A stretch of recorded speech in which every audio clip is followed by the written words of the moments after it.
दोस्तों आज मैं पहली बार एक इंडियन मूवी तुम्बाड़ को एक्सप्लेन करने वाला हूँ क्योंकि ये एक बहुत ही बेहतरीन मूवी है। अगर आपको मेरी एक्सप्लेनेशन पसंद आए तो वीडियो को लाइक और चैनल को सब्सक्राइब कर देना। Now let's explain this movie. कहानी की शुरुआत होती है 1947 में, जहाँ मूवी का लीड एक्टर विनायक राव अपने बेटे को कहानी को नरेट कर रहा था। वो बताता है कि सदियों पहले एक पूर्ति की देवी हुआ करती थी जिनके पास कभी खत्म न होने वाला सोने और अनाज का भंडार था। जब ब्रह्मांड बना तब पूर्ति की देवी ने अपनी कोख से 16 करोड़ देवी देवताओं को जन्म दिया। इनमें से पहला बच्चा उनका फेवरेट था और उस बच्चे का नाम हस्तर था। फिर कुछ समय बाद हस्तर ने अपनी ही माँ का सोना चुरा लिया। इसके बाद वो अनाज चुराने के लिए आगे बढ़ा, लेकिन बाकी के देवी देवताओं ने हस्तर को मारकर धूल के कणों में बदल दिया। इसके बाद देवता उसके ऊपर आखिरी वार करके उसे हमेशा के लिए मारने वाले थे, पर तभी वहाँ पूर्ति की देवी यानी उन सभी की माँ ने आकर हस्तर को बचा लिया था। साथ ही हस्तर को बचाने के पीछे उनकी एक शर्त होती है कि हस्तर की अब से कहीं भी पूजा नहीं की जाएगी। इसके अलावा पुराणों और ग्रंथों से उसका नाम हटा दिया जाएगा। फिर पूर्ति की देवी उसे अपनी कोख में रख लेती हैं। अब कुछ समय बीतने के बाद विनायक राव के पूर्वजों ने हस्तर का मंदिर बनवाया और उसे पूजने लगे।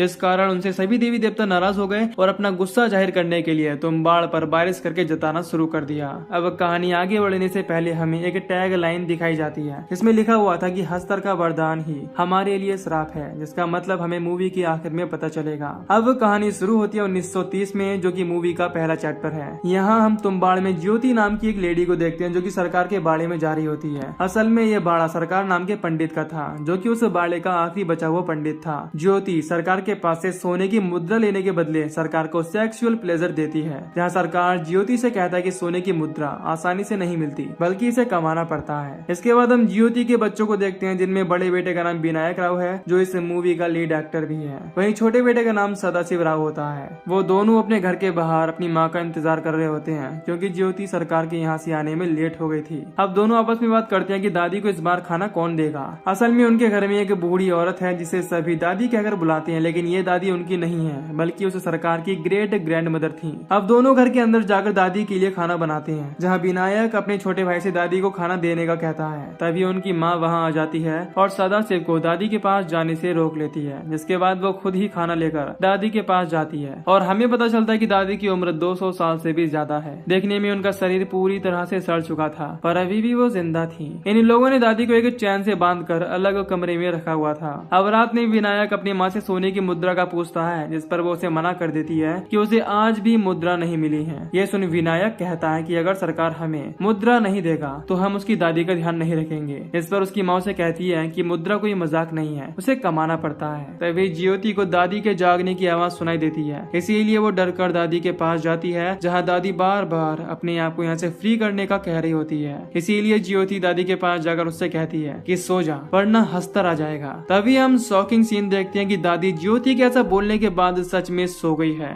नेक्स्ट मॉर्निंग में उन्हें पता चलता है कि सरकार की डेथ हो गई है और उनका फ्यूनरल चल रहा है। अब ज्योति अपने घर वापस आती है और बच्चों से रात में उनका सामान पैक करने का बोल अगली सुबह तुम्बाड़ को हमेशा के लिए छोड़ने का कहती है। इस पर विनायक कहता है कि उन्हें यहाँ से जाने की क्या जरूरत है, अब तो सरकार का बाड़ा हमारा हो जाएगा और उसके अंदर का खजाना भी हमारा होगा। अब विनायक की मौत से कहती है कि सरकार अपनी पूरी जिंदगी बाड़े में खजाना ढूंढता रहा लेकिन उसे नहीं मिला और गांव के लोग उन्हें बाड़ा नहीं मिलने देंगे, इसीलिए वो तुम्बाड़ छोड़कर पूना जाएंगे। और रही बात सरकार की दादी की तो उसे यहीं छोड़ देंगे। अब अगली सुबह विनायक और सदाशिव बातें करते हैं कि पूना कैसा है। इस पर विनायक उसे बताता है कि पूना में बिना बैल की गाड़ियां होती हैं और वो बहुत बड़ा गाँव है। इसी दौरान सदाशिव जिस पेड़ पर बैठा था उसकी डाली टूट जाती है और सदाशिव पत्थर पर गिरने के कारण बेहोश हो जाता है, जिससे उसके सर से बहुत खून निकल रहा था। इसके बाद विनायक जल्दी से अपनी माँ को सदाशिव के बारे में बताता है, इसीलिए उसकी माँ जल्दी से उसे लेकर इलाज के लिए निकल जाती है। साथ ही जाते जाते विनायक को कहती है कि आज उसे ही दादी को खाना खिलाना होगा और अगर वो जाग जाए तो उसे कहना होगा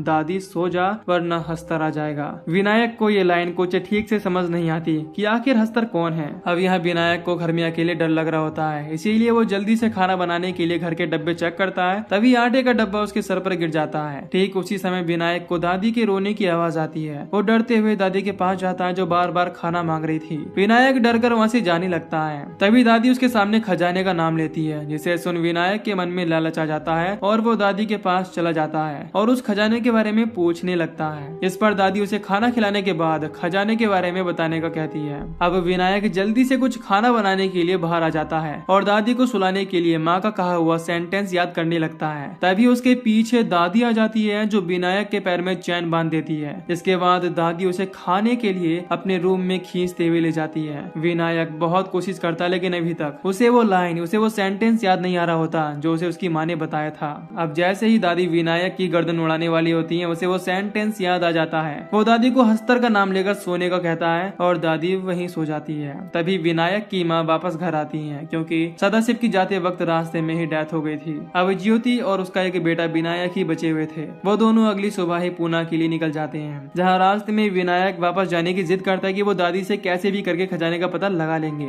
विनायक की ये बात सुन उसकी माँ उसे एक सोने की मुद्रा देती है और उसे शांत रहने का कहती है। लेकिन विनायक अपनी माँ को अभी भी वापस तुम्बाड़ चलने का कहता है क्योंकि वहाँ उसे एक मुद्रा नहीं बल्कि बहुत सारी मुद्राएं चाहिए। विनायक की माँ अभी तक समझ चुकी थी कि लालच के कारण ही उसके पति की मौत हुई और वो नहीं चाहती कि उसका बचा हुआ एक बेटा भी मारा जाए। इसीलिए वो विनायक को मारते हुए गुस्सा करती है और उससे प्रॉमिस करवाती है कि वो कभी भी तुम्बाड़ वापस नहीं आएगा। माँ को परेशान देख विनायक उसकी बात मान लेता है और दोनों वहाँ से पूना चले जाते हैं। अब सीन शिफ्ट होता है 15 साल बाद का, जो कि मूवी का चैप्टर 2 है, जिसमें हम एक कार से विनायक को उतरता हुआ देखते हैं और ये जगह तुम्बाड़ थी। यानी विनायक के मन का लालच अभी भी खत्म नहीं हुआ था। वो 15 साल बाद यहाँ इसीलिए ही वापस आया था। अब विनायक सीधे अपने घर में जाता है जहाँ वो बचपन में रहा करता था। घर के अंदर जाकर उसे वही दादी मिलती है। इसके शरीर के अंदर पेड़ घुस गया था लेकिन अभी भी दादी का दिल धड़क रहा था। विनायक दादी को जिंदा देख जोर जोर से हंसने लगता है क्योंकि खजाने का रास्ता उसे दादी से ही पता चलने वाला था और इसी खुशी में वो पागलों की तरह हंसने लगता है। अब विनायक दादी के लिए खाना बनाता है और खजाने का पूछता है। इस पर दादी उसे लालची बुलाते हुए कहती है कि तू फिर से उस खजाने के लिए यहाँ तक पहुँच गया। अब विनायक दादी से कहता है कि अगर खजाना मैं नहीं लूंगा तो उसे कोई और ले लेगा। साथ ही खजाना मिलने पर दादी के साथ उसे बांटने का कहता है। इस पर दादी उसे कहती है कि मुझे खजाना नहीं चाहिए क्योंकि मेरे दिन अब पूरे हो गए हैं। साथ ही विनायक से कहती है कि वो उसे जान से मार डाले क्योंकि वो अब और जीना नहीं चाहती है। ये सुन विनायक दादी से डील करता है कि अगर वो खजाने तक पहुंचने का रास्ता बताएगी तो वो उसे मारकर मुक्त कर देगा। अब दादी उसे बताती है कि आज से कई सालों पहले जब वो जवान थी तब वो कुएं में उतरने के लिए सबसे तेज हुआ करती थी। ये सुन विनायक को पता चल जाता है कि खजाना बाड़े के कुएं में है। इसीलिए अब विनायक उस बाड़े में जाता है जहाँ 3 महीने की मेहनत के बाद उसे वो कुआं मिल जाता है और साथ ही उसके अंदर कैसे उतरना है उसे ये भी पता चल जाता है। लेकिन उस कुएं से खजाना कैसे बाहर निकालना है ये उसे अभी भी पता नहीं होता। इसीलिए वो फिर से दादी के पास जाता है और दादी से खजाना निकालने के बारे में पूछता है। दादी उसे सारे तरीके बता देती है और विनायक अपनी डील को याद करते हुए दादी को हमेशा के लिए मारकर मुक्त कर देता है। इसके बाद विनायक खजाना निकाल कर अपने घर पूना चला जाता है जहाँ वो देखता है कि उसकी पत्नी ने आटे का व्यापार खोल लिया है क्योंकि उसके पास खाने तक के पैसे नहीं थे और विनायक कई महीनों के बाद घर वापस आया था। विनायक अपनी पत्नी की ऐसे काम करने के कारण उस पर बहुत गुस्सा करता है लेकिन थोड़ी ही देर में उसका गुस्सा शांत हो जाता है और वो अपनी पत्नी को खुश होकर कहता है कि वो उसे अब रानी बना देगा। इसके बाद विनायक अपनी हुलिये को सही करके अपनी एरिया के मुनीम के पास जाता है। मुनीम उसे बताता है कि वो ओपियम यानी कि अफीम परमिट के लिए पैसे जमा कर रहा है और जब वो बड़ा आदमी बन जाएगा तो विनायक को अपने पास जॉब के लिए रख लेगा। असल में विनायक ने मुनीम से कर्जा लिया था और मुनीम को लग रहा था कि वो कर्जा नहीं चुका पाएगा, इसीलिए उसे काम करवा कर पैसे चुकाने का कहता है। पर विनायक अपने पास रखी सोने की मुद्रा मुनीम को देता है और उसकी कीमत पूछता है, जिसे देख मुनीम को लगता है कि वो चोरी का माल है। विनायक उसे बताता है कि वो उसकी पुश्तैनी मुद्रा है जिसकी कीमत मुनीम 100 रुपए बताता है। विनायक का सिर्फ 38 रुपए उधार था जो कि मुद्रा देने के बाद अब 62 रुपए बच गया था। विनायक मुनीम को कहता है कि उसके पास ऐसी 3 मुद्राएं और हैं जिसे मुनीम उससे खरीद लेता है। इसके बाद विनायक तुम्बाड़ जाकर सोने की मुद्राएं लाने लगता है। फिर एक दिन मुनीम पूछ ही लेता है कि क्या तुम तुम्बाड़ से हो। साथ ही पूछता है कि सरकार के बारे में सच में खजाना है या सिर्फ एक अफवाह है। इस पर विनायक कहता है कि यह अफवाह नहीं है, वहाँ सच में खजाना है। यह सुन मुनीम और वो दोनों हंसने लगते हैं क्योंकि उसे अभी भी कुछ पता नहीं था। अब कई बार विनायक तुम्बाड़ से 8 मुद्राएं तो कभी कभी सिर्फ 2 ही मुद्राएं लाता है, जिसे देख मुनीम उससे पूछता है कि वो एक साथ सारी मुद्राएं क्यों नहीं ले आता, पर विनायक उसका कोई जवाब नहीं देता। फिर एक दिन जब वो 16 मुद्राएं लेकर आता है तो मुनीम उससे कहता है कि उसके पास इतने पैसे नहीं है कि वो ये मुद्राएं खरीद ले। विनायक उसे ये मुद्राएं दे देता है और उसके ऊपर अपना उधार कर देता है, ठीक वैसे ही जैसे एक टाइम पर विनायक के ऊपर मुनीम का कर्जा हुआ करता था। अब ये सिलसिला चलता रहता है। फिर एक दिन मुनीम को एक अंग्रेज ऑफिसर रोक लेता है और विनायक के बारे में पूछता है, जिसे मुनीम कुछ नहीं बताता और उसे झूठ कहता है कि उसका एक छोटा सा धंधा है। ये ऑफिसर मुनीम का ही फ्रेंड था जो मुनीम को ऑफिस मैनेजर की पोस्ट दिलाने वाला था, पर ऑफिसर बताता है कि उसका जल्द ही प्रमोशन होने वाला है और वो जल्द ही यहाँ से चला जाएगा। इसके बाद हम मुनीम को विनायक के घर देखते हैं जो कि विनायक का बुलाया हुआ कंसाइनमेंट लेकर आया था। विनायक कंसाइनमेंट को देखकर बहुत बहुत खुश हो जाता है, जो कि पूना में सिर्फ अमीर लोगों के घर में हुआ करता था। तभी मुनीम की नजर विनायक के पैर पर पड़ती है, जिसमें चोट लगी हुई थी, जो कि शायद खजाना निकालते वक्त उसे लगी होगी। वो विनायक से चोट के बारे में पूछता है, जिस पर विनायक उसे गिरने का कारण बताता है। अब जाते वक्त मुनीम विनायक से कहता है कि वो उसे अपने बिजनेस का पार्टनर बना ले, क्योंकि उसके पास इतना पैसा है जो कि वो खुद अकेले संभाल नहीं पाएगा।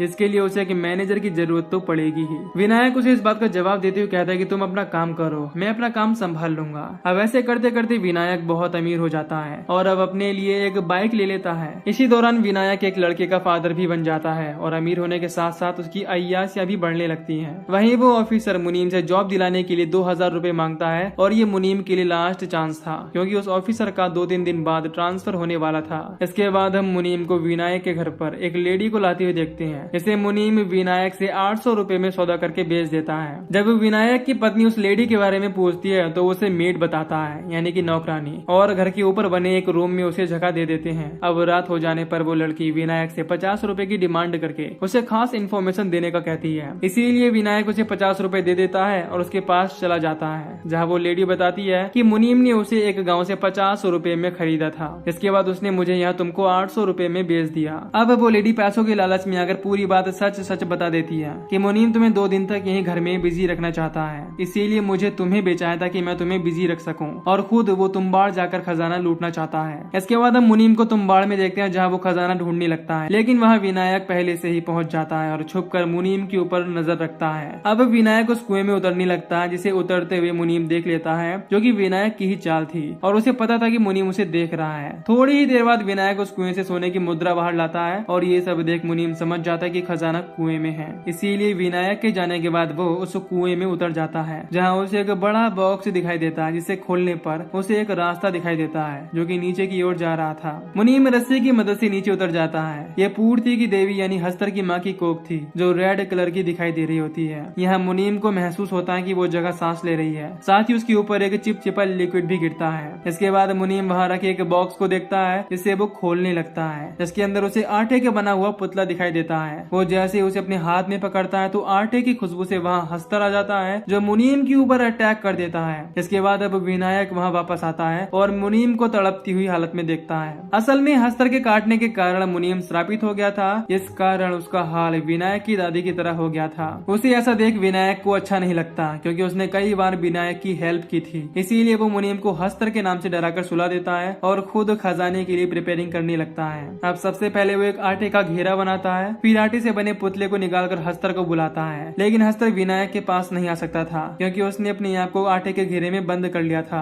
हस्तर अपने श्राप के कारण खुद की मर्जी से आटे को टच नहीं कर सकता था, जब तक कि कोई इंसान उसे वो आटा अपनी मर्जी से ना दे दे। अब यहाँ हस्तर को आटा ना मिलने से बहुत गुस्सा आता है, इसीलिए वो मुनीम के हाथ को तोड़कर खाने लगता है। ये देख विनायक आटे का पुतला घेरे के बाहर फेंक देता है और हस्तर उस पुतले को खाने लगता है, जिसका फायदा उठाकर विनायक हस्तर के पीछे लटकी हुई पोटली को खोल देता है और उससे निकली सोने की मुद्राएं उठाने लगता है। इसके बाद वो हस्तर के आटे के पुतले खाने से पहले जल्दी से वहाँ से जाने लगता है और जाते हुए मुनीम को आग में जलाकर मुक्त कर देता है, क्योंकि वो नहीं चाहता था कि उसका हाल दादी जैसा हो। यहाँ हम सभी दर्शकों को अब क्लियर हो जाता है कि विनायक किस तरह सोने की मुद्राएं लाया करता था और हस्तर के काटने से श्राप लग जाता है, जो कि दादी को भी लगा हुआ था। इसके बाद हम विनायक की वाइफ को देखते हैं, जो घर में आई उस लेडी को मार रही होती है, क्योंकि उसे पता चल गया था कि वो उसके पति के साथ इंटीमेट होती है। इसके बाद वो उस लेडी को घर से बाहर निकाल देती है और विनायक उसे कुछ भी नहीं बोलता। अब इसी तरह विनायक की लाइफ चलती रहती है। वो तुम्बाड़ जाता है और खजाना लाकर उससे अय्याशी करता है। धीरे धीरे समय बीतता गया और विनायक की उम्र भी बढ़ती गई, जहाँ अब विनायक की 2 जुड़वा लड़कियां हो गई थी और उसका लड़का भी अब बड़ा हो गया था।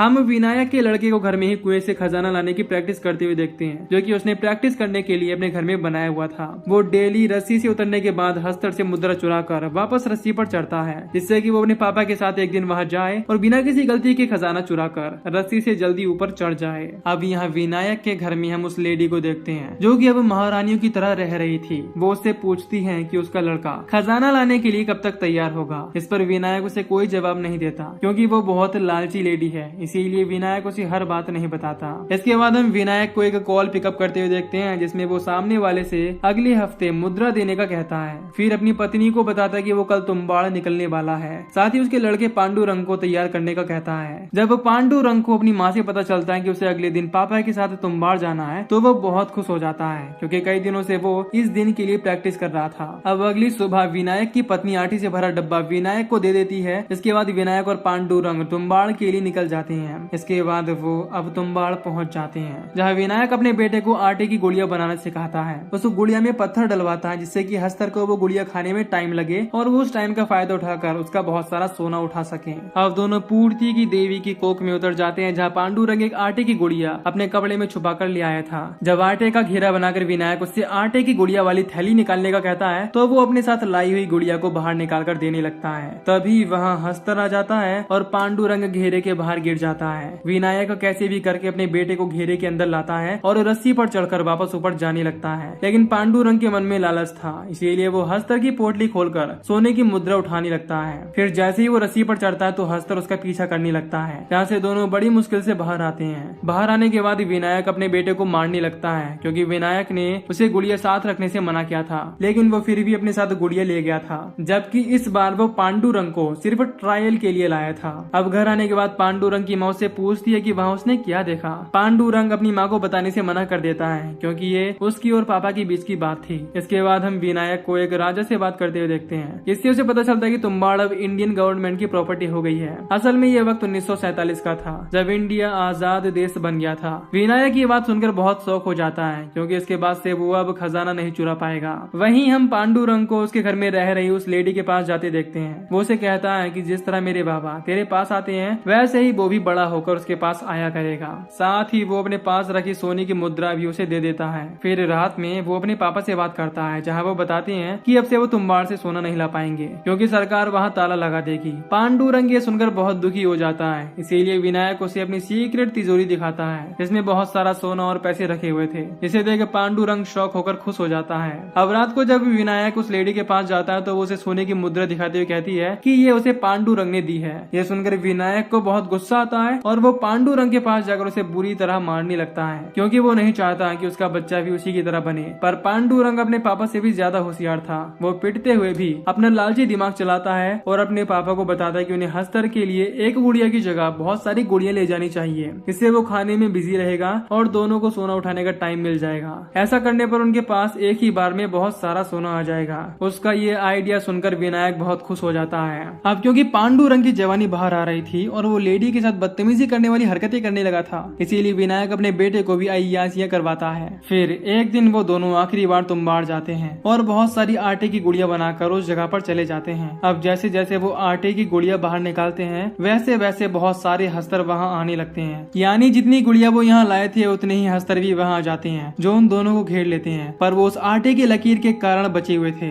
इसके बाद वो सभी आटे की गुड़िया बाहर फेंक देते हैं। इसे खाने के लिए सारे हस्तर एक दूसरे से लड़ते हुए गुड़िया खाने लगते हैं। तभी गलती से एक हस्तर उस घेरे के अंदर आ जाता है, इस कारण वो बुरी तरह जलकर भस्म हो जाता है। अब उन दोनों के पास वहाँ से बाहर निकलने का कोई रास्ता नजर नहीं आ रहा होता, क्योंकि हर तरफ हस्तर ही हस्तर थे। इसीलिए विनायक अपने पूरे शरीर में बची हुई आटे की गुड़िया बांध लेता है और घेरे से बाहर जाने का डिसाइड करता है। ऐसा करके वो यहाँ से अपने बेटे को जिंदा बाहर निकालना चाहता था। खैर पांडुरंग अपने पापा को ऐसा करने से बहुत रोकता है, लेकिन वो उसकी एक नहीं सुनता। फिर विनायक वहाँ से सीधे ऊपर चला जाता है। इसके पीछे पीछे हम सभी हस्तर को जाते हुए देखते हैं, जो बाहर बने घेरे के कांटेक्ट में आकर भस्म हो जाते हैं और सारे हस्तर मारे जाते हैं। इसके बाद पांडुरंग उस कोख से सही सलामत बाहर आ जाता है। वो बाहर आकर अपने पापा को श्रापित देखता है, क्योंकि हस्तर ने विनायक को भागते वक्त काट लिया था। अब जब विनायक अपने बेटे को सोने की मुद्रा से भरी पोटली देता है तो वो उसे लेने से मना कर देता है। इसके बाद वो अपने पापा को जलाकर उन्हें मुक्त कर देता है, इससे कि उनका हाल दादी की तरह ना हो। यहाँ पांडुरंग को समझ आ जाता है कि ज्यादा लालच करना ठीक नहीं है और रोते हुए अपने घर निकल जाता है। और इसी के साथ ये मूवी यहीं पर खत्म हो जाती है। तो दोस्तों अगर आपको इस मूवी की एक्सप्लेनेशन पसंद आई हो तो वीडियो को लाइक और चैनल को सब्सक्राइब कर दीजिए। बाकी मैं मिलूंगा आपसे न्यू वीडियो में। Till then take care, love you, bye bye.